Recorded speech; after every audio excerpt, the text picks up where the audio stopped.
known for wandering, and you obviously wander quite a bit yourself. Why is this? What are the reasons for this? Wandering, wandering, wandering.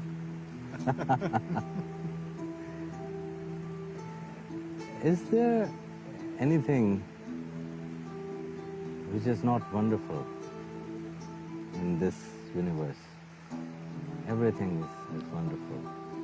And to see all these wonders, all these reflections of the attributes of Allah subhanahu wa ta'ala, right? A dervish, he wanders, he travels, right? And every step which he takes outwardly, right, is actually a step inwardly. Then this constant, I mean, people think of my state of traveling as a constant state of vacation. I think it as a lifestyle. Yes. This helps me, and it would probably help all those other travelers also to actually experience that my stay on this planet Earth is basically the travel, a journey from the womb of my mother to the womb of the earth to grave, right?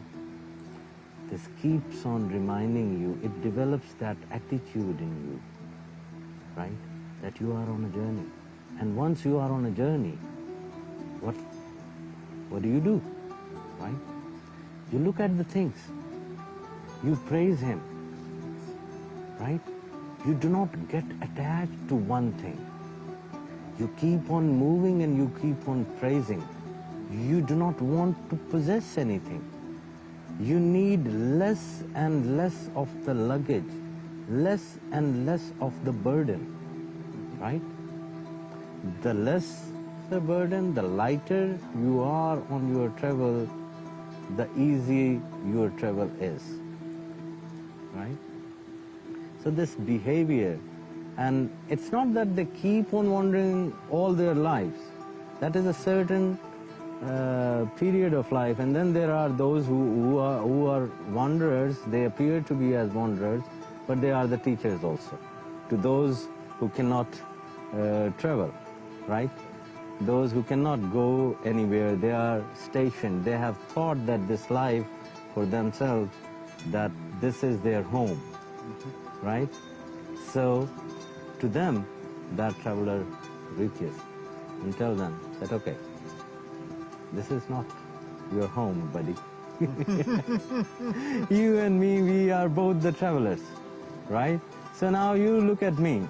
You are chained probably with your furniture, with the painting hanging on your walls, right? With the luxurious couch you have, right? My couch is not very luxurious, but I see the point. Yeah, see?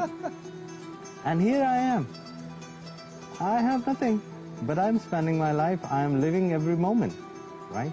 So this attachment and detachment, right?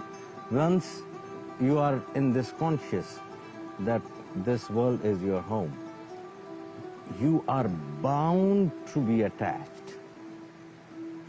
You are bound to be attached to the walls or whatever the surroundings you have. And what happens when you are attached to this thing? Because to the object to which you are attached, it has its destiny to perish, right? It will be destroyed, right? It's not gonna remain there. So once you are attached and that thing starts decaying, right, then there becomes the pain in you. Then there becomes the sense of loss, right? It is not good for a traveler. Yeah? You have assumed yourself, no, that this is your home. In reality, it is not. The only thing which is real, I mean, we may have the differences on anything. And we have the right, right? You have your own way of life, I have my own way of life. But probably to one point where every human being will agree is that he is going to die, Yes. right? Yep. So this reflects what? That this is a journey. I have something else. So the future for a Sufi conscious, right, or a Dervish conscious is the life hereafter. The life here is all present, right? So live in that present moment. This is your and my understanding of clock time, of making something past, making something present, and making something future. And the science says that whatever we are perceiving as present is actually not the present, right? We are able to look at the things with our eyes, but then the science says that whatever you are looking at, probably it can be the difference of the fractions of one moment, but in reality it's not the present, right? So we are not into this past, present or future thing. The future of the human is when this journey of life ends. That is why life is compared with the journey. In every literature, right, no matter of East and West, that's how these people of pen has written. It is the journey. So the journey is actually this consciousness of staying in this state that you are a traveler here is actually for your own goodness, right? When you are a traveler, you will not go in conflict with the other human being, right? You will possess less. You will not have the greed, right? And anything which is tempting you, right? Anything which is tempting you will not push you in its accumulation of its pursuit. You won't go in that pursuit to accumulate it, right? Tempts you, oh, it's good. You walk away. But those who live in this consciousness that this world is home, if that temptation comes in, right, oh, this is my home. Now I have to pursue, I have to bring it from the bazaar or from the market to my home, right? That's where the greed takes you over. So the travelers are never greedy. They say, oh, they see all these wonderful things, they do not want to possess it. It is for them to see, right? So they learn the art to attach and detach at the very moment. So the purpose of wandering can be of various forms, right? To some, I mean, for example, if I have traveled for thousands of miles, right, and on the way I meet a holy person, right, who is nearer and closer to the Lord. Probably his one glance, his one look will purify me, right? And Baba Farid, a great Chishti saint, Masududdin Farid Gan Shakar, in one of his couplets he says in Punjabi language, Turya Turya Ja Farida, Turya Turya Ja. Keep on walking, Farid, keep on walking. Turya Turya means walk. Turya Turya Ja Farida, Turya Turya Ja. Je koi mile bakhshya, tu bhi bakhshya ja. If you come across somebody who is close to the Lord, probably you will also get the closeness. Then with the travels come the learning. Because you go through different states, right? You go through different states and you learn from those different states. Because you contemplate that why I went through certain things, right? And then knowledge has 2-3 different forms, right? The knowledge of the book is the first stage or the phase of knowledge, right? And that is informative knowledge, right?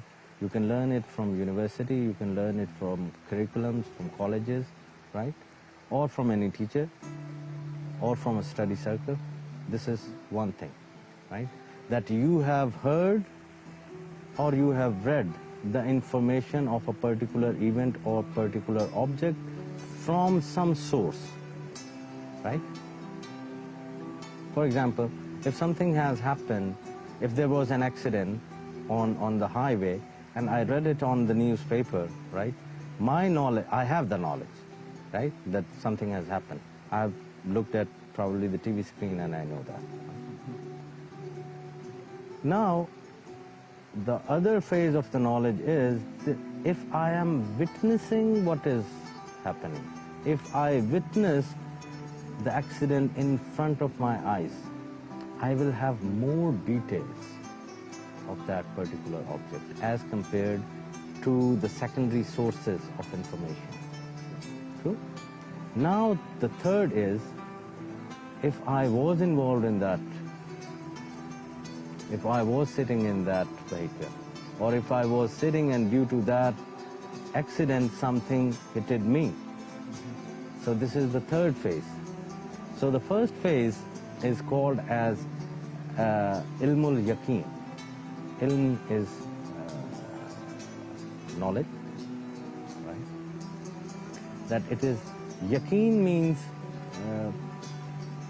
the trust probably. I mean, I don't know the exact word, but that the trust of the knowledge, the secondary knowledge, right? And you trust it, that this actually has happened. Then the second is anul yaqeen, which you have witnessed, which you have observed yourself. That is a superior degree of the knowledge. And then haqqul yaqeen, that when you were actually in that, right? So when you are traveling, you go through these two superior forms of knowledge. You observe, the horizons are much more clear, the confusion is little, and then again you are in the event, you know what is happening, right? So that is even the more. So the travelers, while on the travel, they go through all these two superior forms of knowledge, right? And then, I mean, certainly you come across some good people, you learn from them, right?